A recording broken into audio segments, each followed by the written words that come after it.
Okay, why did I choose to become a fee-only financial advisor? Okay, why is that important and how does it benefit our clients? Well, first of all, being a fee-only advisor, it brings much more transparency to the engagement and the objectivity that is needed for the relationship with the client. Being fee-only and being a fiduciary is also it's a higher standard. So, meaning as a fiduciary, we act in the best interest of the client at all times. Whereas the suitability standard just means that the recommendation has to be suitable for the client. So that's a totally different standard. Also, being fee only and not having any products to sell significantly reduces the conflicts of interest that can arise from our standpoint. And what I mean by that is when you're working with non fiduciary professionals that can recommend products whose sales generate them bonuses, commissions, or prizes, and it's just based upon the suitability standard and not a best interest standard, well, that can significantly compromise the results for that client.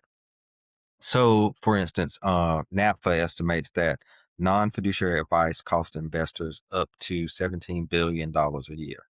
So, that alone kind of puts a bow on why I chose to be a fee only fiduciary advisor.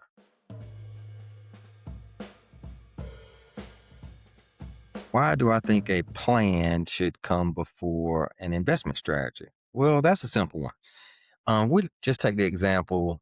If you go to the doctor's office, he just doesn't walk in the room and give you a prescription. He actually does an assessment, does some sort of evaluation before he figures out how to address the issue that you have. And the same is true for our industry. I mean, in order for me to give you an investment recommendation and an investment strategy, I kind of need to know where you're trying to go. And then we can kind of reverse engineer into the amount of money you need to put away, the risk that you need to take, what's the best way to get you there. Those are all things that come out of that discovery phase. So those are all important things that need to be known in order to figure out where to put the money, what's the most tax advantage strategy, what's the most cost effective way to get you there. So, once you're trying to figure out cost effectiveness, tax efficiency, all those play a major role in how things perform and how we set up a strategy for someone. So, yes, the financial plan should come before the investment decision, always in my book.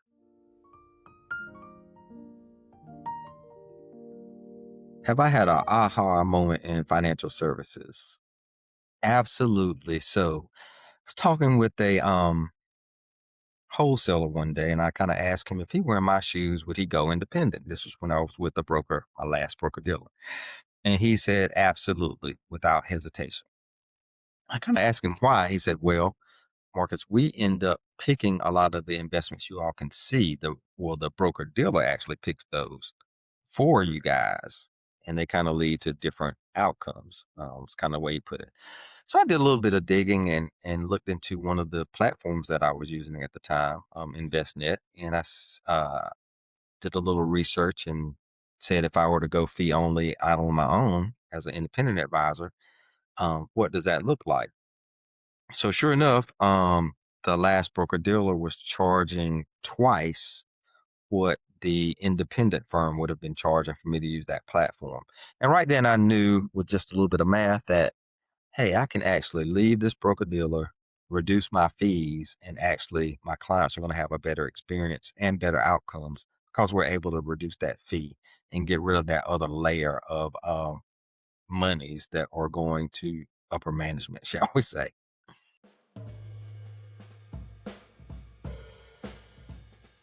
All right. Finally, how would I like to see the financial planning profession evolve, and how am I working to be part of that change? Yeah, for me, I mean, look at some of the protections that are leaving. We're seeing, what is it? The Consumer Protection Agency leave. We're seeing a lot of things that are wrapped around to protect people leaving. So for me, the fee only and being a fee only fiduciary, the best interest standard is the gold standard. That's what clients should be seeking, not suitable standards or suitable decisions, but the gold standard. So I spend a lot of time, talking about fee only, talking about how to evaluate the planner that you're speaking with, what questions you should ask. So we do a lot of speaking in the community about those things. Additionally, I'm also speaking to our Congress people so they can go up on the hill and represent us in terms of what their constituents are talking about. So those are all important things, and some of the things that I'm doing on my end to kind of help with the movement of fee only fiduciary advice for our clients.